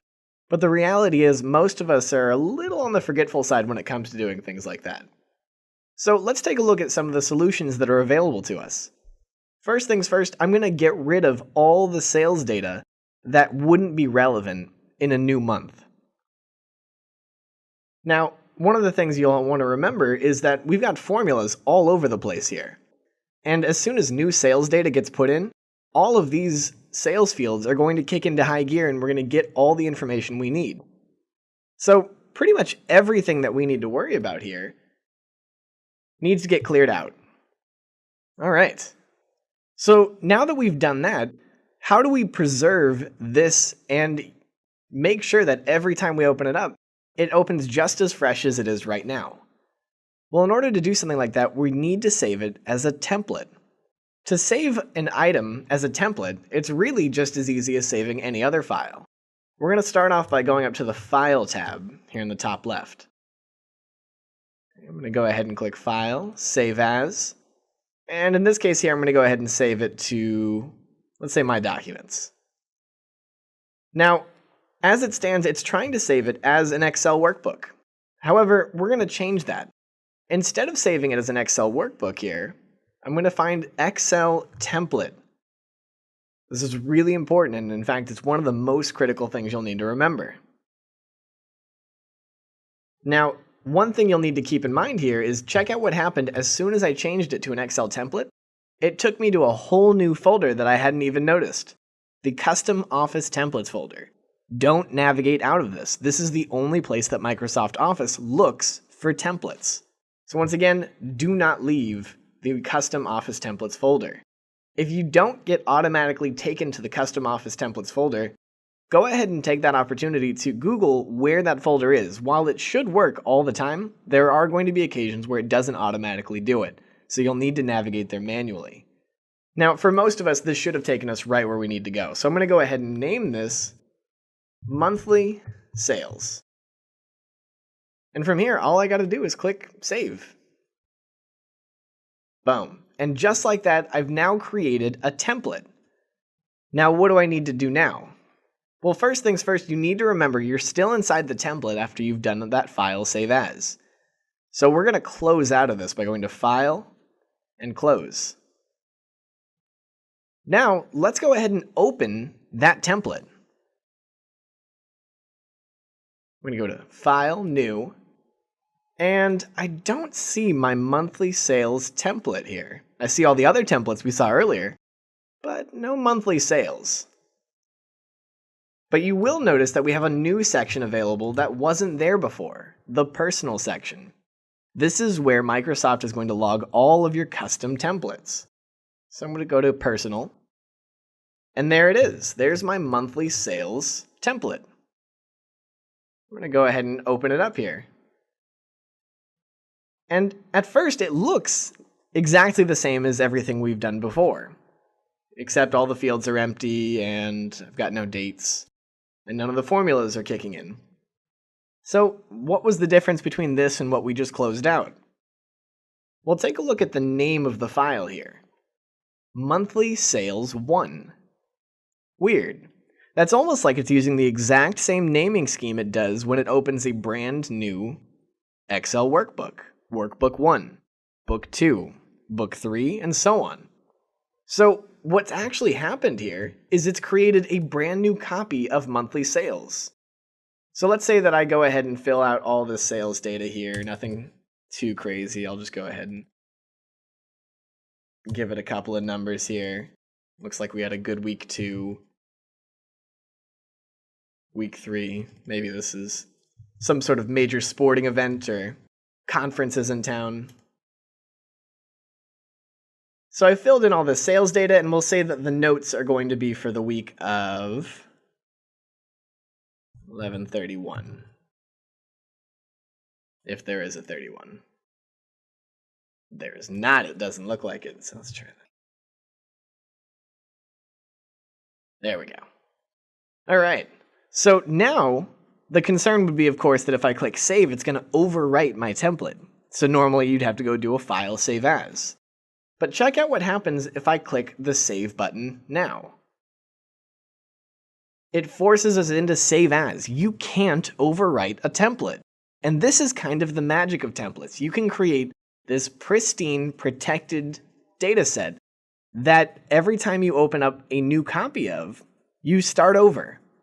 Nothing you can possibly do would overwrite this template unless you deliberately go and save over the template using the exact same methodology we used to create it. Not bad. Go ahead and pause the video and take this opportunity to try that out for yourself. Remember, clear out all of the data that would change.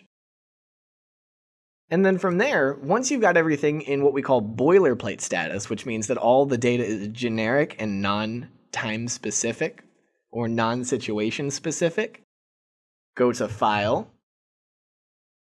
Save As, and save it as an Excel template.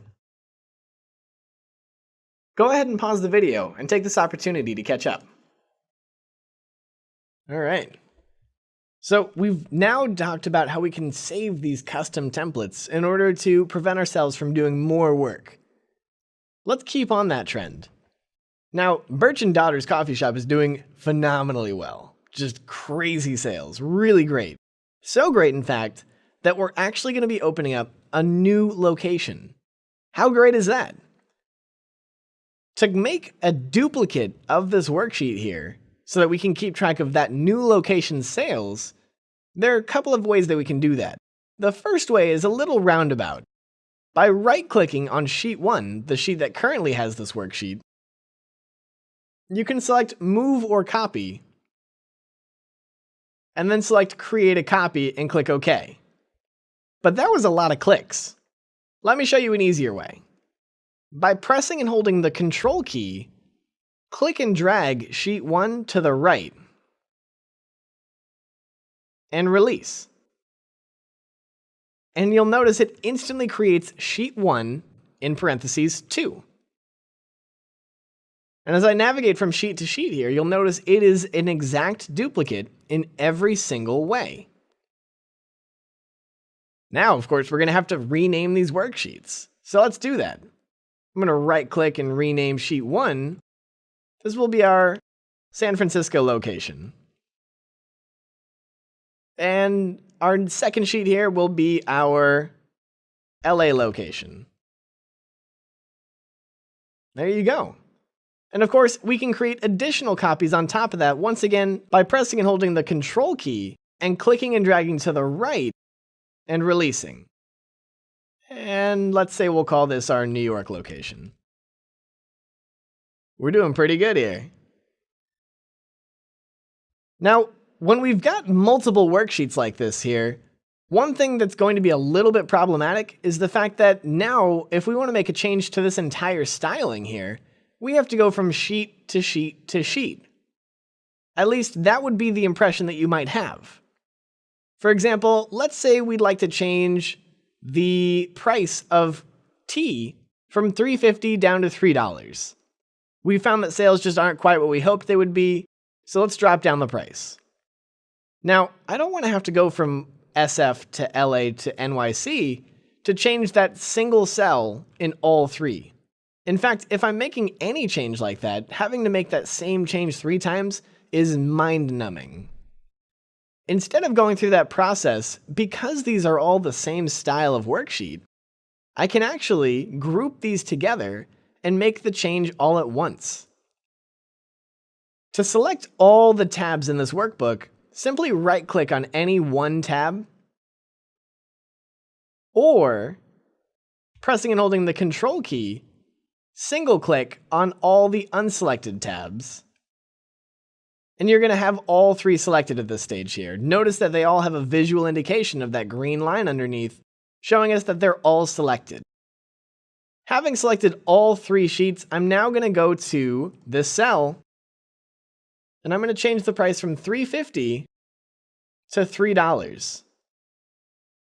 And I'll tap the Enter key to lock it in. And what the heck, maybe I'll also change English muffins to crumpets. We really want to bring up our tea sales. So maybe if we sell crumpets, that'll help. Now, I'm in the NYC tab here, but let's see if that made the change in LA and SF as well. Here's my LA tab. Crumpets, $3. SF, crumpets, $3. NYC, crumpets, $3. By grouping our worksheets together, either by right-clicking and selecting Select All Sheets, or by pressing and holding the Control key and selecting all 3 worksheets, we were able to make one change and have it propagate across all the selected worksheets. Pretty cool. Go ahead and try that for yourself, and then come back. All right. So, keep on keeping on. We're doing really well. We've got 3 locations, we've got a template that allows us to inject our sales data and calculate total units sold, our subtotal, our average, and so on. Great. Now that we've got a template and a worksheet that allow us to input the data, let's talk about reading the data a little bit more so. Now for this, I'm going to go ahead and just jazz up some sales data here.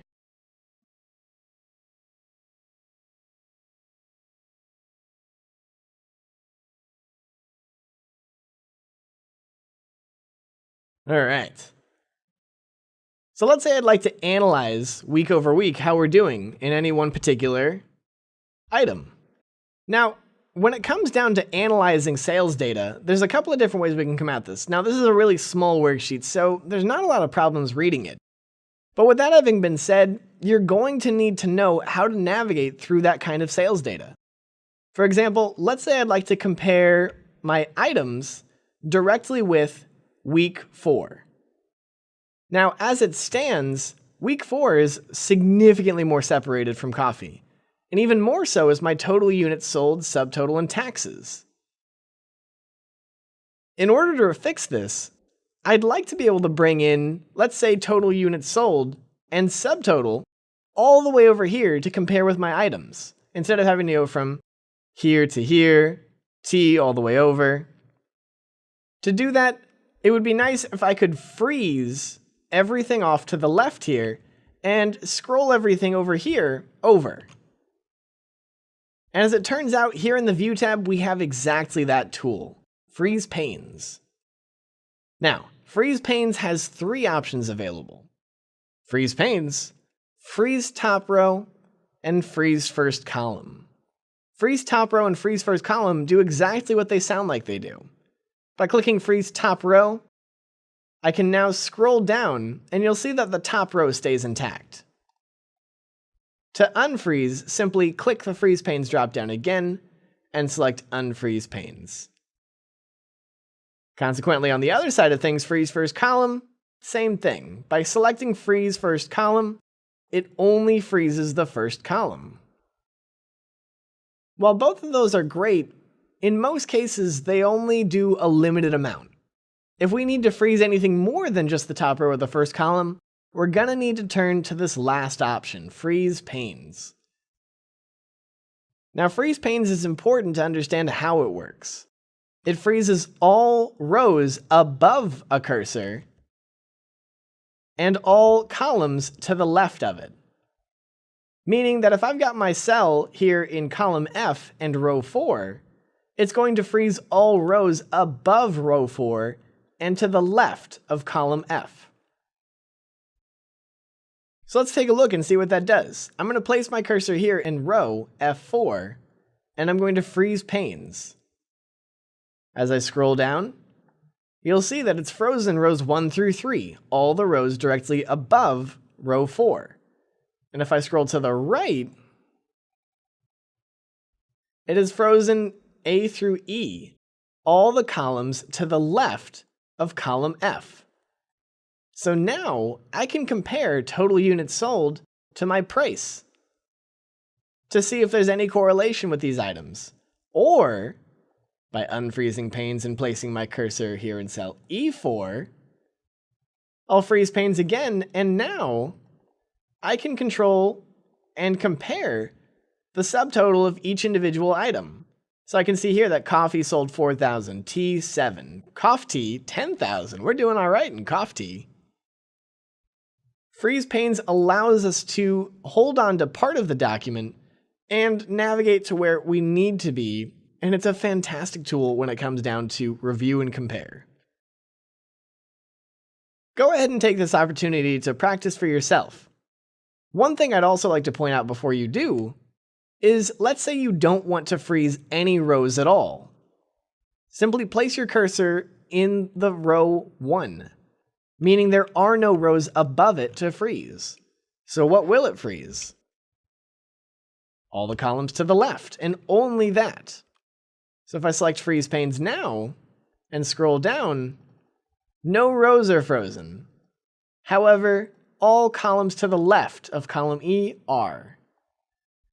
Consequently, on the other side of things, if you don't want any columns to be frozen, but you do want rows to be frozen, let's say I'll place my cursor here in column A, meaning no columns to the left can be frozen because there are no columns to the left. I'll select Freeze Panes again, And there you go. Rows 1 through 3, the rows directly above my active cell, are frozen. However, if I scroll to the right, no columns are frozen. So there you go. Go ahead and try that out for yourself, pause the video, and then come back. While freezing panes is a really useful tool, sometimes it's not enough. Sometimes there are so many different things that we need to compare that by freezing just one portion, we're still not getting the whole picture. For example, let's say I just don't need to see average units at all. In fact, maybe I don't need to see weeks 1 through 4. Maybe, as the CEO in this hypothetical scenario, I only really care about what items are selling and how much am I making from them. Meaning that all this is superfluous. I don't need it. In fact, I really don't even need taxes. So, what can I do? How can I hide all of that without having to impact the usability of this document? Well, I can use something called custom views, which means that I can create views that, depending on the person viewing them and their needs, I can change what is visible and what is not. Let's take a look. First things first, we're going to need to create a snapshot of this. To do that, let's find the Custom Views tool, which can be found here in the View tab. Go ahead and find that and give it a click. Now you'll see here that currently it's blank, for now. However, what we're going to do at this stage is we're going to create a snapshot of this current view. The exact way everything looks. Currently no rows are hidden, no columns are hidden, nothing's changed. So I'm going to click Add here on the right, and I'm going to call this my original view. And I'm going to click OK. A little anticlimactic, nothing seems to have changed here, but what I've done is I've taken a copy of what the view layout of this is currently. Now let's build this idealistic view. First things first, I don't need this average nonsense. So I'm going to highlight all the rows here, and I'm going to right-click and select Hide. You can also, from the Home tab, find the Format dropdown, and inside Hide and Unhide, select Hide Rows. Personally, I like the right-click myself, but to each their own. Next, I'm going to hide everything between items and subtotal. So that's columns E through J. Once again, having highlighted all of those, I'm going to right-click and hide. And lastly, I don't need taxes, so I'm going to right-click on that and select Hide. And maybe I'd like to zoom in a little bit. So I'm going to zoom in, let's say, to about 160. I'm at 160% zoom. And now I'm going to take a snapshot of this view. This will be the CEO view. What are my items? How much money did I make from them? So I'm going to click on Custom Views once again, and this time I'm going to click Add again. And I'm going to call this the CEO view. And click OK. Now that I've done that, I'd like to get back to my original view. Here's the scary part with hiding rows and columns. It's easy to forget where and how many were hidden. And then on top of that, you've got to find where they were, and then you got to find the exact border and right-click, and it's so much. Instead, we can use Custom Views, select the original view, and click Show to revert back to the original view. The exact zoom level and viewability, meaning no columns or rows were hidden, that we were when we originally started. Now, let's go ahead and build another custom view. Let's say I've got somebody who's specifically in charge of the beverage situation at Birch & Daughters, meaning they only really care about how many units we're selling in beverages. We're getting ready to order more drinks. So I'm going to hide all the rows that have anything to do with food, in this case, bagels and crumpets. I'm going to right-click and select Hide. Same deal once again, I'm going to hide any columns that don't mean exactly what I need. So I'm going to right click on these first 3 columns and hide. I'm going to hide price. And I really don't care about individual weeks sold. I only really care about total units sold. So I'm going to right click and select hide. And now I've got items, total units sold, subtotal, and I really don't need taxes either. Or total. There you go. So now I've only got my beverage information here. In fact, let's get rid of average units too. Wow, we really hit a lot that time, didn't we? But if this is all I need out of that entire worksheet, why should I see anything else? Once again, I'm going to click Custom Views. I'm going to click Add. And I'm going to call this the Drink Order View. And just like last time, I'm going to click Custom Views, Original, and Show to get back to home. Now I've got 2 custom views, the CEO view, which brings me to the exact view that I need to see, items and how much money I'm making from them. And I've got my drink order view, which only shows me the item and how many I've sold, so I know how many more I need to order. And once I'm done with all those views, I can always go back to the original. That's custom views. Go ahead and try that for yourself and then come back. Welcome back. So now it's time to shift gears and talk about the final stages of presenting any worksheet or workbook that we've created. When it comes to presenting, there's a number of different ways we tend to share these files, but they all start with something that should be incredibly important: making sure you spelled everything correctly. I mentioned it in the beginning, but I'll mention it again. Excel does not spell check in real time, meaning that anytime you're typing any word into any cell, even if you misspell it, it's not going to warn you the same way it would inside of Microsoft Word. We actually have to trigger it ourselves. Go ahead and find the Review tab here at the top of the ribbon, and on the left-hand side, you'll see the Spell Check tool. To trigger the spell check, simply click the button. Now, of course, you can also see as I hover over it that the F7 key will also trigger spell check. So I'm going to give it a click here. And the first thing it finds is here, English muffins. Oops. But it gives me the appropriate suggestion. Did you mean English? Yes, I did. So I'm going to select change. Now, interesting. Notice it says, do you want to continue checking at the beginning of the sheet? You might not have noticed it before, but my cursor placement was right here.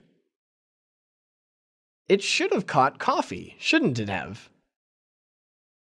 However, because my cursor was below that value when I started the spell check, it started spell checking everything from here down. It didn't check anything above it. Fortunately, Excel does have the ability to check from the beginning of the sheet once it's checked everything else. So I'm going to go ahead and click yes. And now it catches coffee. Suggestions, coffee. I'm going to select change. And there I am. My spell check is now complete. Go ahead and spell check your own document and then come back. Now that we've spell checked the document, it's time to set things up for if we're going to print this document. Now, print tools aren't necessarily exactly where you'd expect them to be. Many of us anticipate that when we go to File and Print, we'll see everything we need to see here. But that's not entirely accurate. In fact, we're going to need to make sure that we set some print settings ahead of time using the Page Setup section of our Page Layout tab. Now, you do have access to the page setup in a limited capacity from the Print Preview menu, but it's important to note that this is the only way to gain access to all the tools available is through this setup process. So find Page Setup, and on the bottom right corner, you're going to see a little pop-out button. Give that a click. And this is going to give you the full Page Setup view. This is where we can control the page orientation, whether we're printing in portrait or landscape. We can also dictate how it scales. Do we want it to be real size, or do we want to fit it to a specific page? If we say fit to 1 page by 1 page, it will only fit this entire worksheet onto 1 page, no matter what, even if that means shrinking it down to an unreadable size. So do keep that in mind. Margins, of course, we can control the margins if we'd like to. If you need a little bit of extra space on the left for punching holes in to put into a binder, or maybe a little bit more at the top for notes. This is where you can input that there. Of course, throughout this entire process, by selecting Print Preview, you can get an idea of what this will look like. We also have access to headers and footers. If you'd like to put a date down at the bottom, maybe you'd like to put the location or name of the worksheet, the name of your company, how many pages there are. All these options are available inside the header and footer options. And lastly, the sheet, the most important part. Now, let's say, for example, we don't necessarily want everything to be printed, we just want to select area. For example, let's say we only want to print the notes. Well, by clicking inside the print area, I can actually highlight just the notes field. And with that having been highlighted, I'm going to go ahead and click Print Preview and check it out. That's all that's being printed. This is called Set Print Area. You can also find the Print Area button here in the Page Layout tab. To set the print area from here, simply click on the drop-down, click Clear Print Area to remove any existing print area fields, and let's say I'd like to print just this. I'll highlight all of it, set Print Area, and now, by going to File, Print, you'll see only the selected area now is being printed. To clear your print area, simply click on the drop-down and select Clear Print Area once again. And now, if I'd like to do anything else more with this, let's say, for example, I'd like to see what the page view will look like. I can go to the View tab, and I can use any of these workbook views, either to view specific page breaks,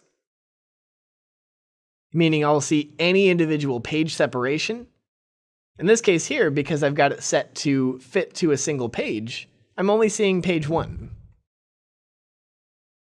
I can also see it in page layout. This is what many people consider to be actual print preview, because it actually shows the page as it will show when it prints. So there's a lot of control over what we can do here, but it all starts with knowing that these tools are available. Go ahead and take this opportunity to try these options out for yourself.